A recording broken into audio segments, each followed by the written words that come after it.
Salut tout le monde, j'espère que vous allez bien. Aujourd'hui, on évoque un sujet qu'on voulait faire depuis longtemps sur Bol Media. On va parler d'addiction aux drogues.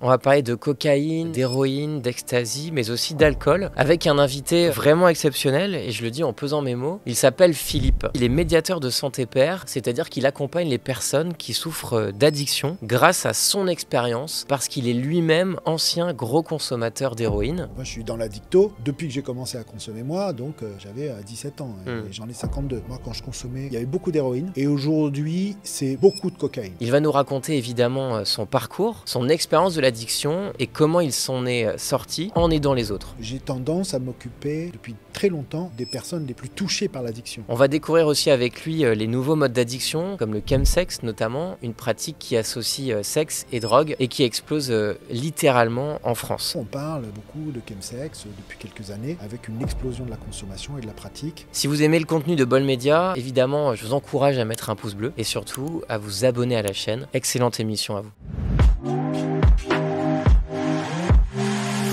Salut Philippe.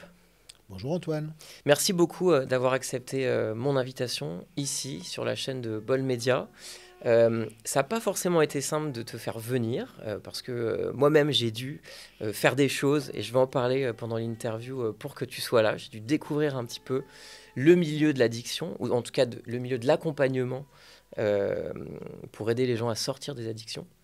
En tout cas, tu es là et c'est une très belle nouvelle, très bonne nouvelle. J'aimerais d'abord revenir sur ton métier. Tu es médiateur de santé pair, donc pair P-A-I-R. Est-ce que tu peux nous dire très simplement ce que c'est et en quoi ça consiste ? Un médiateur de santé pair, c'est quelqu'un qui est engagé pour son expérience, par exemple, d'un trouble et du rétablissement. Ok. C'est souvent ça, pas seulement ça. Moi, je suis médiateur de santé pair pour mon expérience de l'addiction et ma pratique du rétablissement. Il peut y avoir aussi des médiateurs de santé pair qui sont concernés par des troubles de santé mentale, mais il y a aussi des médiateurs de santé pair qui sont par exemple travailleurs du sexe, où là on ne va pas parler de rétablissement, et ce n'est pas un trouble. Okay. Mais ils vont quand même travailler avec leur vécu et leur expérience. Oui, l'idée c'est de dire que comme tu es déjà passé par là, tu peux plus facilement, peut-être de manière plus efficace, aider quelqu'un qui a le même problème en gros, c'est ça ? L'idée c'est ça. Et c'est surtout de faire de la médiation entre les professionnels lambda et les personnes concernées. Et puis c'est aussi une façon de remettre les personnes concernées au sein du système de soins. Tu m'as dit que tu avais commencé l'accompagnement, donc médiateur de santé pair en 2018. Oui. C'est ça ? Ça fait que là, tu as à peu près, ça fait 7 ans que tu travailles dans le secteur. Oui. Est-ce que tu peux nous donner peut-être une idée de la situation actuelle ? En gros, la drogue en France, c'est quoi ? Est-ce que ça augmente ? Est-ce qu'il y en a de plus en plus ? Est-ce que les drogues sont différentes ? Alors moi, j'ai une expérience de la drogue qui dépasse... oui, qui dépasse l'accompagnement. Qui dépasse le début où j'ai commencé à être professionnel de l'addicto. Moi, je suis dans l'addicto depuis que j'ai commencé à consommer moi, donc j'avais 17 ans et j'en ai 52. Donc ça fait déjà un bon moment. Les produits ont un peu changé et les profils aussi. Par exemple, moi, quand je consommais, il y avait beaucoup d'héroïne. Okay. Donc dans les années 90-2000. Et aujourd'hui, c'est beaucoup de cocaïne. Donc ça s'est complètement transformé. Par exemple, à Bordeaux, il n'y a pratiquement pas d'héroïne, et il y a énormément de cocaïne. Mais partout en France, apparemment, les chiffres, c'est que ça explose partout. Bien sûr. La cocaïne, je vois partout et partout les milieux. J'ai pris une étude là, qui a été faite en 2023 et qui a été publiée l'an passé en 2024, qui dit que la cocaïne est la drogue illicite la plus consommée en France après le cannabis. Donc c'est la deuxième drogue la plus consommée en France, drogue illicite. Oui. Oui, c'est très très consommé. Mais bon, après moi j'ai quand même un biais parce que j'ai tendance à m'occuper depuis très longtemps des personnes les plus touchées par l'addiction. Donc moi tous ceux, je sais pas moi les gens qui sont bien insérés et qui consomment de la cocaïne une fois de temps en temps, je les rencontre pas. Moi je rencontre ceux qui sont très très touchés par l'addiction et qui sont déjà bien ancrés là-dedans. Est-ce qu'il y a des nouvelles addictions, des nouveaux comportements addictifs ? On parle depuis quelques années, depuis quelques mois, effectivement, et des drogues de synthèse qu'on peut trouver plutôt sur le darknet, qui sont devenues très très accessibles. Comme par exemple?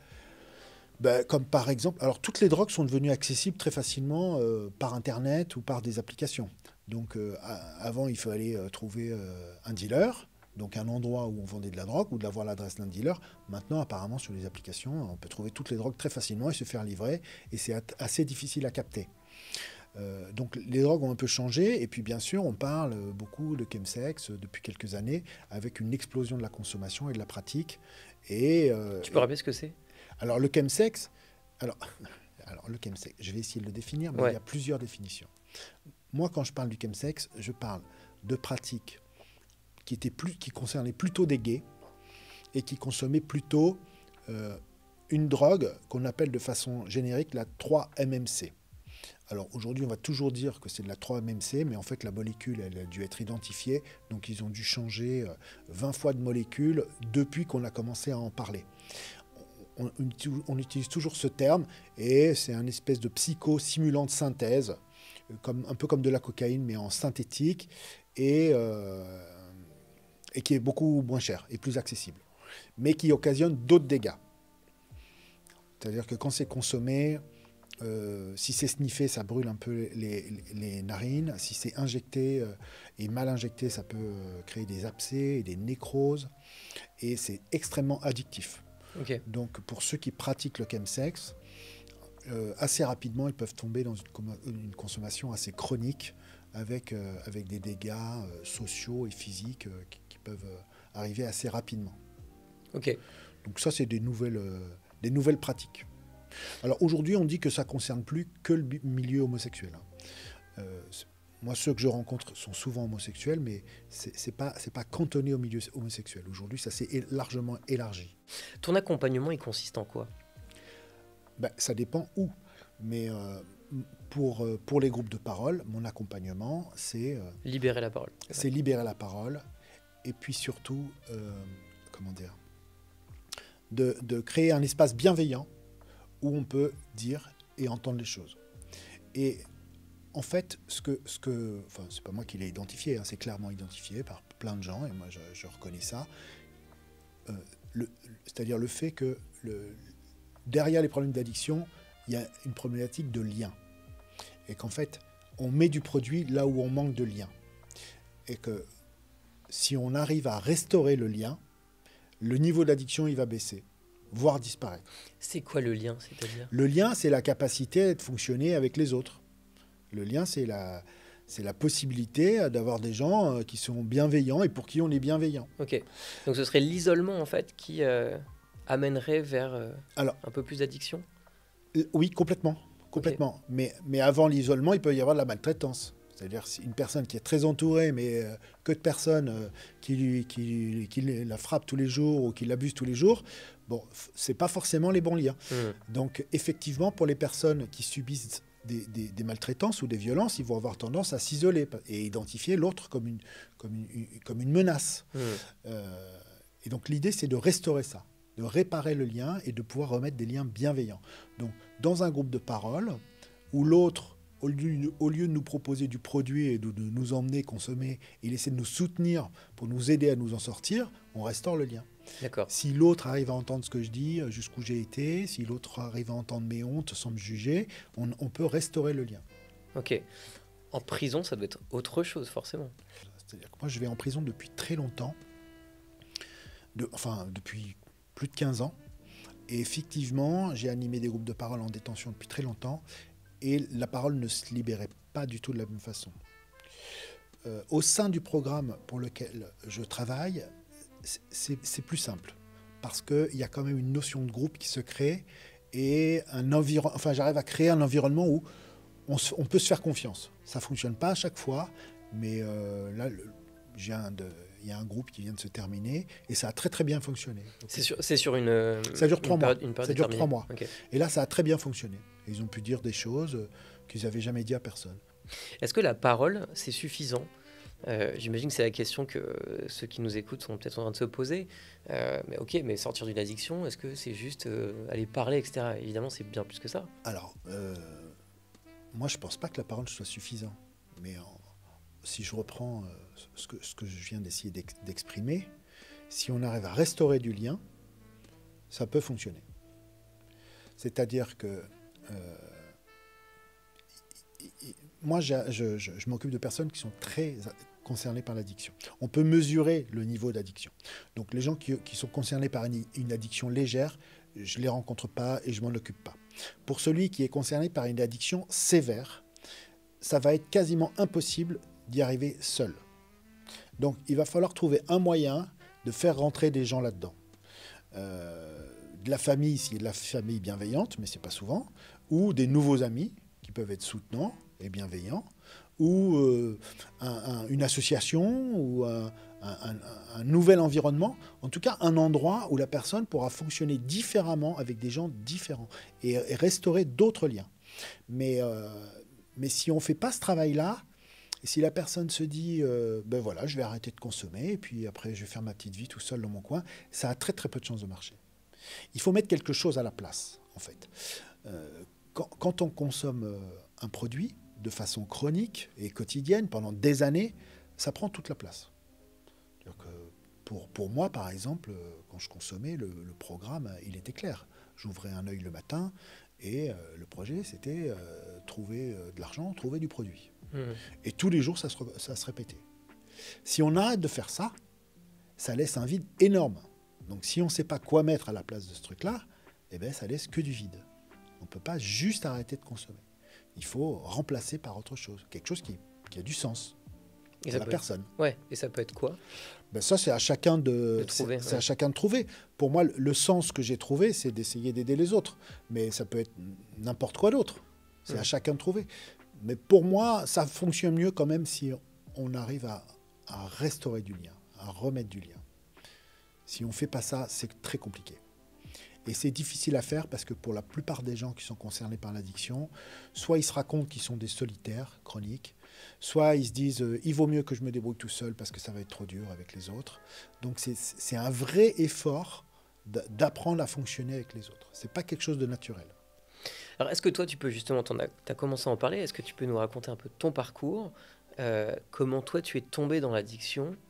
Je crois que c'était de l'héroïne que tu prenais. Ça, c'est peut-être pas comme ça que ça a commencé, mais est-ce que tu peux nous raconter?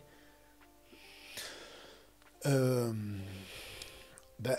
je pense que je devais être un enfant un peu enfermé, un peu isolé. Et le premier produit que j'ai rencontré, le premier produit que j'ai rencontré, c'est l'alcool. Mais j'ai pris ma première cuite à 10 ans ou 11 ans. Et j'ai pris une espèce de petite cuite et ça avait amusé mes parents. J'ai pas continué. Moi, j'étais d'une famille de viticulteurs, donc il y avait du vin et de l'alcool partout, tout le temps. Et j'ai pas continué à consommer de l'alcool. Ensuite, le produit que j'ai rencontré après, c'est le cannabis. Ça devait être 17 ans. Et en gros, à partir de là, je commence à consommer tous les jours. À partir de là, je comprends que c'est ce qui me manquait, que le produit, ça facilite tout pour moi. C'est-à-dire que tout d'un coup, je suis plus isolé, j'arrive à fonctionner avec les autres, j'arrive à avoir des potes, j'arrive à avoir des petites amies, je sors, enfin, c'est le début de la vie, quoi. En fait, le produit, c'est le début de la vie pour moi. Commencer à consommer, c'est le début de la vie. Donc c'est au début le cannabis, et assez rapidement, je passe à l'héroïne, quoi. Je rencontre l'héroïne, et la première fois que j'en prends, je me dis c'est ça qui me manquait, quoi. Et donc très très vite, je consomme de l'héroïne tous les jours. Bon, pendant des années, ça me convient, même si je me dis que ça doit être compliqué de vivre très longtemps sous héroïne, mais pendant des années, ça me convient. Et puis au fil des années... Des années, c'est-à-dire? J'ai dû commencer à consommer de l'héroïne la première fois à 17 ans. Et j'ai dû commencer à me dire, c'est un vrai problème à 23, 24 ans. Parce qu'il fallait trouver du produit tout le temps, parce que mes copains avec qui j'avais commencé à consommer, il y en avait déjà qui étaient morts de tas de trucs, d'accidents de voiture, moto, overdose. Moi, j'ai commencé à consommer pendant les années SIDA. Donc, on commençait à en parler et les toxicos étaient très stigmatisés et très touchés par le HIV. Donc, voilà. Donc, 24-25 ans, je me dis que ça commence à être un problème. Et puis, en avançant dans l'âge, il reste plus grand monde autour. C'est-à-dire que la plupart des gens avec qui j'ai commencé à consommer, ils sont morts, en fait. Et que moi, je consomme beaucoup. Dans ma bande de potes, c'est moi qui consomme le plus. Et en injection. Et donc, je comprends que... Mais là, t'es où? T'es dans quelle partie de la France? Est-ce que Ben c'est moi, compliqué j'ai de trouver grandi du produit? à côté de Saintes. Pendant quelques années, j'arrive à travailler en tant que viticulteur. Et puis, il y a un moment où je ne peux plus travailler. Parce que c'est trop compliqué. Donc Sainte en Charente, hein, pour le Ouais, préciser. ouais. Ok. Et donc là, il y avait quand même... t'avais accès à des gens qui vendaient de l'héroïne. mais bien sûr, Dans les campagnes, il y a plein d'héros. Il y en a toujours eu. C'est là que ça consomme le plus. Dans les campagnes les plus reculées, c'est là que ça consomme le plus. Parce qu'il n'y a pas grand-chose à faire.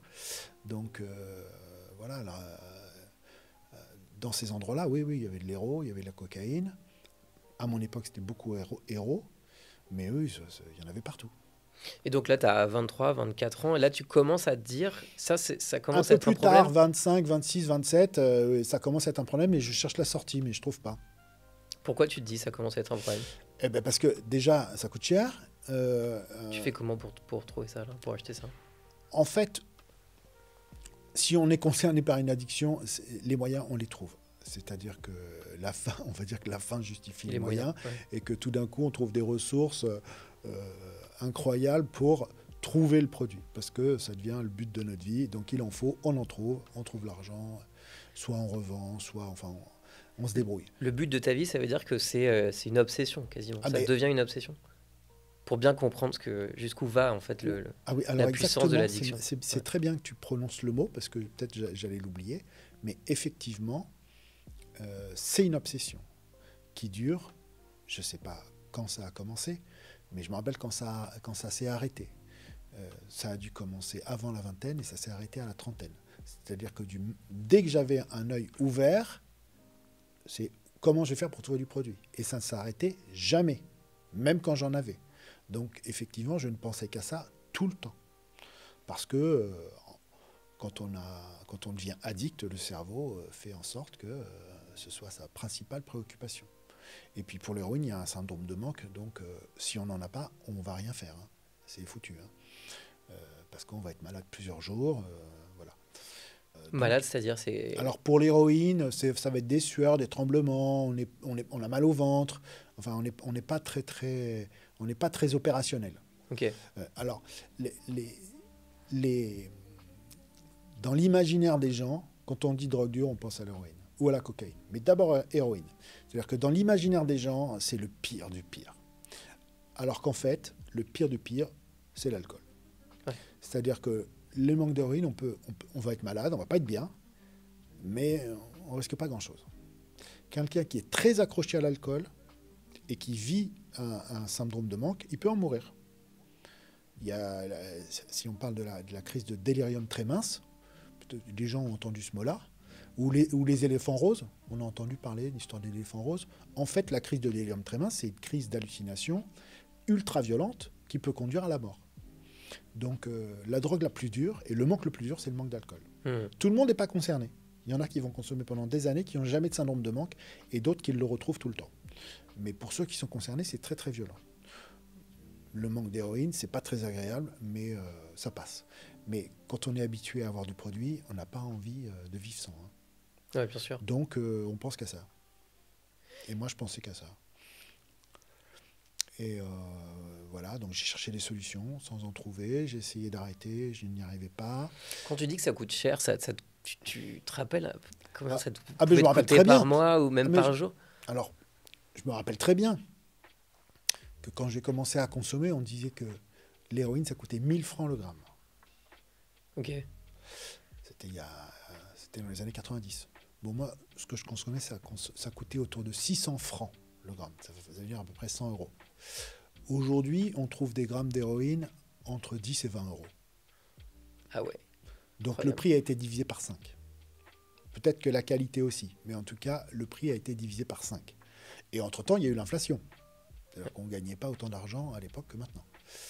Donc ça coûtait un peu d'argent.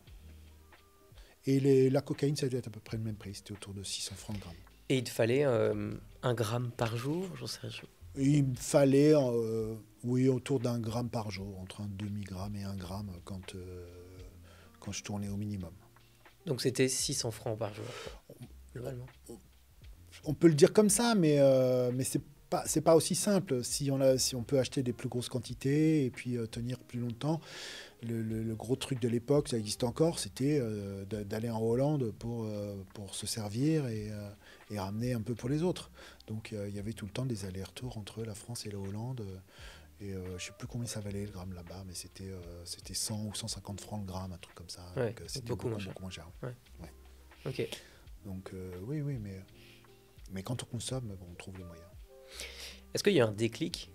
Du coup, là, en fait, tu sens que à la fois cette drogue, en fait, elle te fait du bien, elle te permet de connecter avec les autres, et en même temps, tu sombres avec elle. Comment toi, tu arrives à percevoir que là, t'es dans une spirale infernale? Mais je ne le perçois pas forcément comme ça. Moi, je cherche des solutions, donc j'avais trouvé des tas de solutions. Il faut savoir qu'à l'époque, moi, quand j'ai commencé à consommer, avoir des seringues, c'était compliqué. Il a fallu faire passer des lois et que des gens deviennent militants pour qu'on ait accès à du matériel. Les programmes de substitution, ça n'existait pas. C'est-à-dire qu'aujourd'hui, on peut prescrire un médicament pour remplacer les opiacés et ça évite à la personne de devoir aller trouver de la drogue tous les jours. Quand moi je consommais, ça n'existait pas. Les premiers programmes de substitution, enfin il y a eu la méthadone, mais je ne me rappelle pas en quelle année ça a démarré, mais moi j'y avais pas accès. Et le Subutex, ça a dû démarrer en 96-97. Donc avant cette date-là, il fallait que je trouve d'autres solutions. Donc une année, j'avais été moissonner un champ de pavots. À l'époque, la France était premier producteur de morphine thérapeutique du monde, je crois. Donc il y avait des champs de pavots planqués un peu partout en France. Et j'en avais trouvé un, et j'avais fait ma petite récolte, et j'avais tenu 1 an avec ce que j'avais récolté. Mais une fois que ça s'est épuisé, il a fallu que je trouve une autre solution. Donc il y avait un collectif de médecins qui s'étaient associés pour pouvoir prescrire de la morphine aux toxicomanes, mais ils n'avaient pas le droit de le faire. Donc ils avaient monté une espèce d'association pour pouvoir faire face aux problèmes juridiques s'ils se présentaient. Donc j'avais trouvé un médecin qui me prescrivait aussi de la morphine pendant encore 1 an. Donc là j'ai tenu encore 1 an où je pouvais sortir un peu du circuit et plus avoir besoin d'aller chercher de l'héroïne tous les jours et plus avoir besoin de trouver autant d'argent. Et c'est un peu les mêmes effets, morphine, héroïne? Morphine, héroïne, oui. Okay. C'est un peu les mêmes effets. Pour la petite histoire, il y a longtemps, les gens étaient accros plutôt à l'opium, donc ils fumaient de l'opium. Puis pour les soigner de leur addiction à l'opium, on leur a prescrit de la morphine. Mais après, ils étaient accros à la morphine. Donc les laboratoires Bayer ont développé un médicament qui s'est appelé héroïne, pour soigner les gens accros à la morphine en leur prescrivant de l'héroïne. Ce médicament a été arrêté au bout d'un moment parce qu'en fait, ça accrochait encore plus que la morphine. Et on a continué à produire de l'héroïne, mais de façon illégale, dans les pays d'Asie ou en Afghanistan. Donc, mais à l'origine, c'était un médicament qui devait soigner des gens accros à un autre produit. Okay. Donc voilà, on ne fait que changer de produit. Comme aujourd'hui le fentanyl, mais on en reparlera aux États-Unis, c'est aussi un médicament. C'est aussi un médicament. Qui rend très très accro. Et donc là, on pouvait prescrire de la morphine, à nouveau, pour soigner les gens qui étaient accros à l'héroïne. De la morphine. Et ensuite, les premiers programmes de substitution sont arrivés, mais c'était plus de la morphine, c'est de la méthadone ou du Subutex, qui a un effet renforçant qui est moindre. C'est-à-dire qu'on ne va pas être en manque, mais on ne va pas forcément avoir tous les effets de la morphine ou de l'héroïne. Okay. C'est censé accrocher moins. Et donc ça a démarré en 97, donc j'ai eu accès à ces programmes-là dès 97. Et ça m'a soulagé un temps, et finalement, c'est ce qui a failli me tuer, parce que moi, je détournais le médicament et je l'injectais, et j'ai failli en mourir. Et donc, c'est ça qui m'a amené au fond du fond. Et jusqu'au point où je me suis dit, si je continue, je vais mourir bientôt. Et c'est à ce moment-là que, en cherchant une solution, je me suis rappelé qu'on m'avait parlé de groupes d'entraide. Et j'ai atterri à Paris et j'ai participé à mes premières réunions de groupes d'entraide. Et assez rapidement, ça a fonctionné pour moi. Parce que j'étais très, très fatigué et que j'en pouvais plus. Donc, j'ai fait tout ce qu'on m'a conseillé et ça a marché très, très vite pour moi. Ok. Et j'ai radicalement changé de vie à partir de là. Oui, il faut tout changer. D'ailleurs, avant de faire cette interview, quand on a préparé ensemble, je te présentais comme un ancien addict, mais tu m'as dit non, non, je suis toujours addict. Moi, je le vois comme ça. Chacun le perçoit comme il veut. Moi, je me considère comme quelqu'un d'addict. Je suis un addict qui ne consomme pas, qui ne consomme plus. Mais je continue à pratiquer le rétablissement de façon quotidienne et au long cours depuis 23 ans. Et pratiquement toute ma vie est organisée autour de mon addiction. C'est-à-dire que si je travaille aujourd'hui en addicto, c'est en fait un outil de rétablissement de plus pour moi. Donc pour moi, je suis toujours addict. Je suis un addict en rétablissement. Et tu penses qu'un jour tu seras rétabli? Je ne me pose pas vraiment la question, parce que maintenant, ça fait quand même un moment que je pratique le rétablissement, et je sais que quand je le pratique, ma vie va mieux que quand je ne le pratique pas. Donc je pense que je vais essayer de continuer le plus longtemps possible. Est-ce que, je m'excuse de cette question, mais est-ce que tu sens parfois que tu pourrais replonger? Pour savoir jusqu'où va l'addiction, en fait. Alors pour moi, pas vraiment, mais en fait, quand mon niveau de rétablissement baisse, j'ai pas forcément, le réflexe, c'est pas forcément d'aller consommer, mais c'est plus une forme de dépression qui s'installe. Et là, ma vie devient compliquée. Mais c'est plus trop, le réflexe, c'est plus forcément consommer. C'est juste que je vais moins bien, voire mal. Ok. Depuis des années, c'est comme ça. Où j'ai plus d'envie de consommer. Et puis j'ai fait un gros travail qui fait que ça fait très longtemps que je ne peux plus dissocier les effets du produit que j'aimerais sûrement toute ma vie, et les conséquences. Donc je ne peux plus me raconter que je vais consommer et que ça va bien se passer. Je sais que si je consomme, je vais payer l'addition et que ça va être très cher. Que ça ne va pas bien se passer pour moi et que ce que j'ai vécu, je veux plus le revivre. Donc les produits, j'aime ça, mais le coût de l'addiction, ça, je ne suis pas prêt à le repayer. Alors, il y en a un qui doit partager évidemment ton avis. Il s'appelle Pierre Palmade. J'en parle parce que tu as été à son procès, tu as témoigné le jour de son procès. Pourquoi d'abord tu as témoigné à ce procès? Alors, j'ai pas grand-chose à dire sur ce sujet, mais j'ai témoigné parce qu'il me l'a demandé. Et que j'ai hésité à le faire, et que je me suis dit que je le ferais pour n'importe qui d'autre que j'accompagne, et que le seul frein à le faire, c'était le fait qu'il était connu. Donc j'ai décidé de le faire, parce que je le ferais pour n'importe qui. Après, au-delà de ça, j'ai rien à dire sur lui, Bien sûr. Comme sur aucune des autres personnes que j'accompagne, parce que ça fait partie de l'accompagnement. Tu as dit, juste je reprends ta phrase, au procès, petit à petit, je l'ai vu sortir du brouillard, il a réalisé que sa vie ne se résumait qu'à son addiction. Ça, c'était important de le dire? Ben, c'était important de le dire parce que c'est ce que j'ai constaté, oui. Ok. Tu veux pas parler du procès? Ce que j'ai dit au procès, je ne le répéterai pas. Ça a été dit au procès. C'était un procès public. Peut-être qu'il y a moyen de retrouver ce que j'ai dit, mais je ne répéterai pas ce que j'ai dit en dehors de ce cadre-là.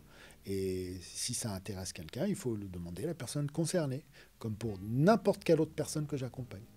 Alors, je te pose quand même la question. Je t'avais dit que je te poserais la question.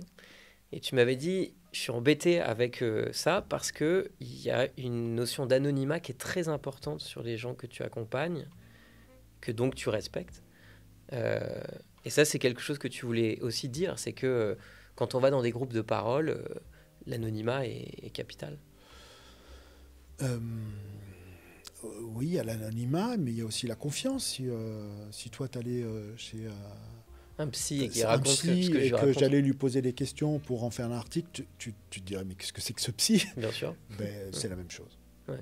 C'est la même chose. Alors, pour préparer cette interview, tu m'as demandé, moi, de participer à une réunion des narcotiques anonymes. Réunion, d'ailleurs, que j'ai trouvée intense et bouleversante. Est-ce que ce genre d'endroit, c'est quelque chose, toi, tu dis, mais oui, allez-y, quoi. Bien sûr, oui, allez-y. Tout le monde n'y trouvera pas son compte. Mais il faut aller voir pour se faire son opinion. Il y a plein de gens à qui ça ne conviendra pas, mais il faut essayer. Il faut essayer d'aller en réunion, il faut se rencontrer un addictologue, il faut aller dans un XAPA, essayer un petit peu tout ce qui existe et se faire sa méthode. Est-ce qu'il y a un type de personne addicte? Est-ce que, en gros, l'addiction, elle proviendrait est-ce qu'il y a quelque chose de génétique là-dedans? Est-ce qu'il y a quelque chose qui est lié à l'environnement familial? Qu'est-ce qui fait? Est-ce qu'on peut peut-être sortir une loi de oui, ce genre de personne a plus de chances de tomber dans l'addiction ou pas du tout? Ça n'a rien à voir. Si, alors, il y a des facteurs de vulnérabilité. Alors, de là à dire cette personne a plus de chance, ça peut être compliqué. Mais on remarque que si la personne est concernée, on peut regarder un petit peu quels sont les critères autour.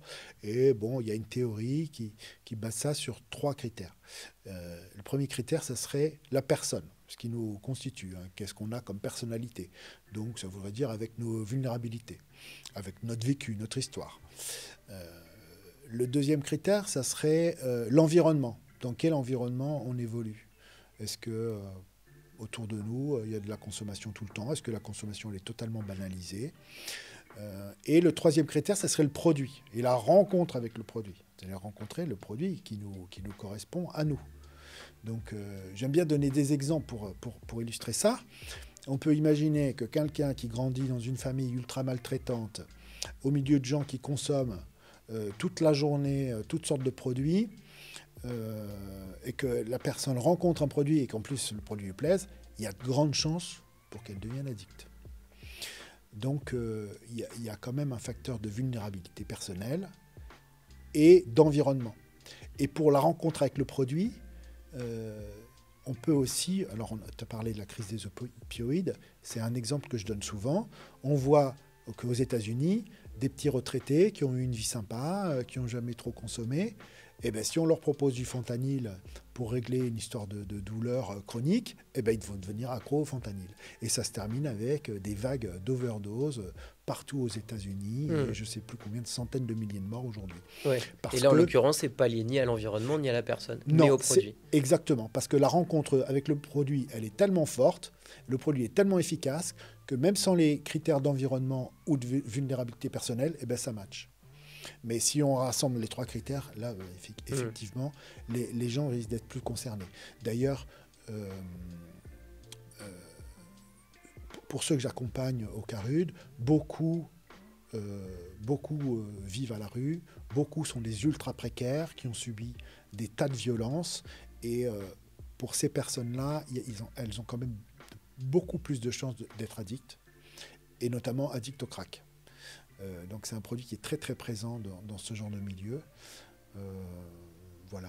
Il faut savoir que, j'ai eu le chiffre il n'y a pas longtemps, donc je vais le ressortir, il y a la moitié des jeunes entre 18 et 25 ans qui sont à la rue qui viennent de l'aide à l'enfance. La moitié. C'est-à-dire donc vraiment un gros souci familiaux. Oui. Et surtout, les gens qui passent par l'aide à l'enfance, ils sont à peu près 2% de la population. Par contre, dans la rue, ils deviennent 50%. Okay. Et beaucoup vont développer des problèmes d'addiction. Beaucoup. Donc effectivement, il y a des facteurs de vulnérabilité. Ces gens-là, enfin en tout cas ceux qui développent de l'addiction, est-ce que beaucoup arrivent à s'en sortir au fond? Tu me disais que toi, dans ton enfance, beaucoup avaient perdu la vie. Oui. C'est encore le cas aujourd'hui? Bien sûr. Bien sûr. Alors tout le monde ne s'en sortira pas. Tout le monde ne s'en sortira pas.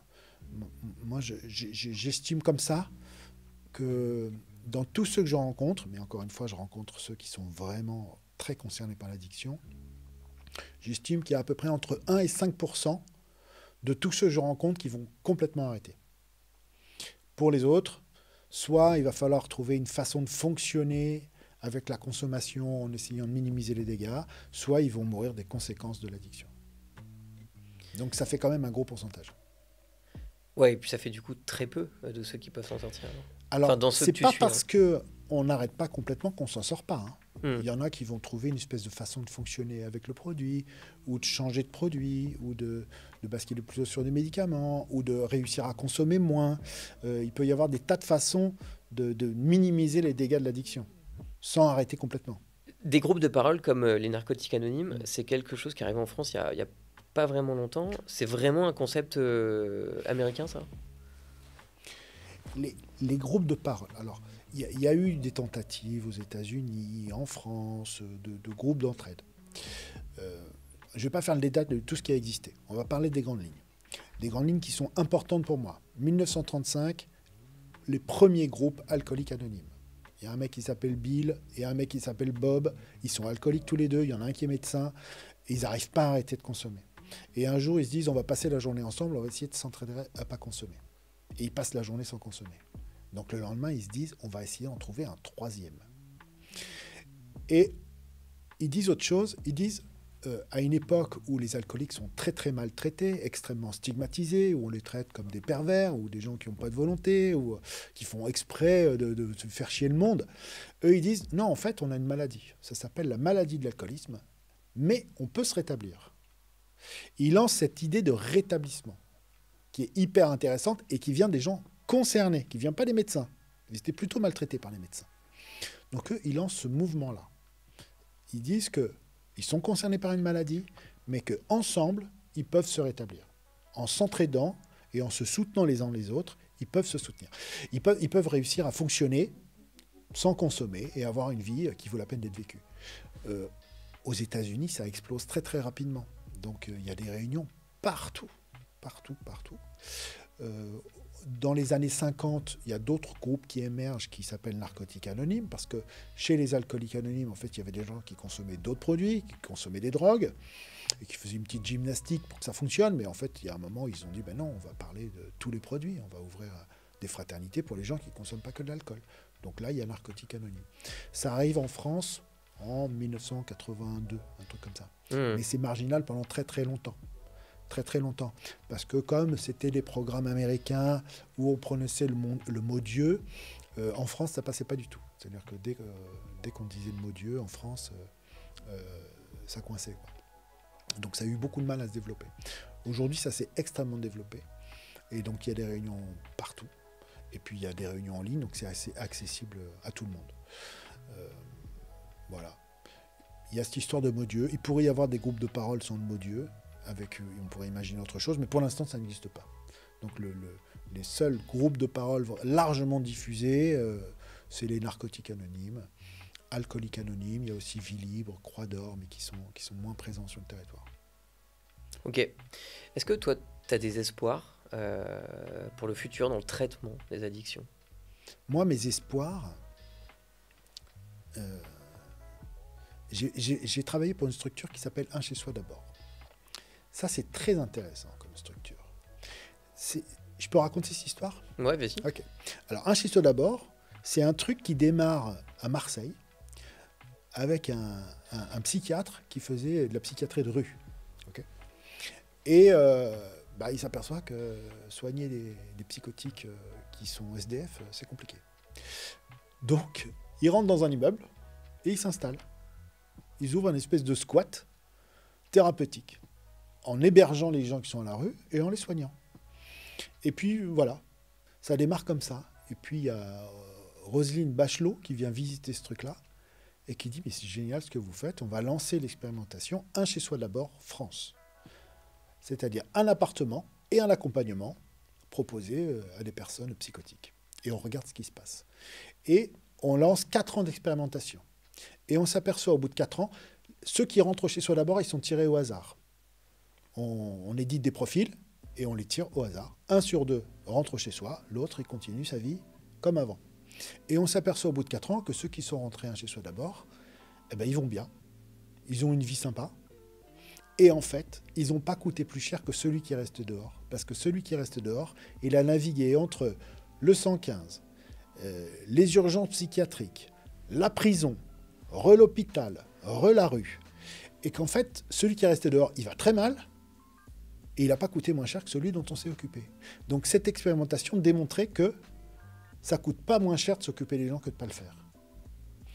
Et ça, je trouve ça très intéressant. Parce que, moi, par exemple, je travaille en détention, et je vois bien que si on ne s'en occupe pas, les mecs, ils vont revenir encore et encore et encore, jusqu'à ce qu'ils soient complètement chronicisés là-dedans, et ils vont passer leur vie en prison. Ce n'est pas une économie de ne pas s'en occuper. C'est pareil pour les gens qui ont des problèmes d'addiction. Ceux qui se retrouvent régulièrement en prison pour des problèmes d'addiction, on ne va pas les soigner. Et ils ne vont pas coûter moins cher. Donc moi, mes espoirs, c'est qu'on s'occupe de ça, qu'on s'en occupe vraiment et qu'on mette les moyens. Ce n'est pas trop la tendance de notre gouvernement. Eux, ils pensent que si on fait souffrir plus les gens, ils vont moins revenir en prison. C'est ça la proposition actuelle de notre gouvernement. Mais en fait, il y a eu des études partout dans le monde. On sait que plus les gens vont souffrir, moins ils vont aller bien et plus ils vont revenir en prison. Ça, c'est évident. Donc moi, mon espoir, c'est qu'on essaye de faire les choses. Et qu'on a plus de chances d'y arriver si on essaye que si on n'essaye pas. Merci beaucoup Philippe. Merci à toi. Et à très bientôt.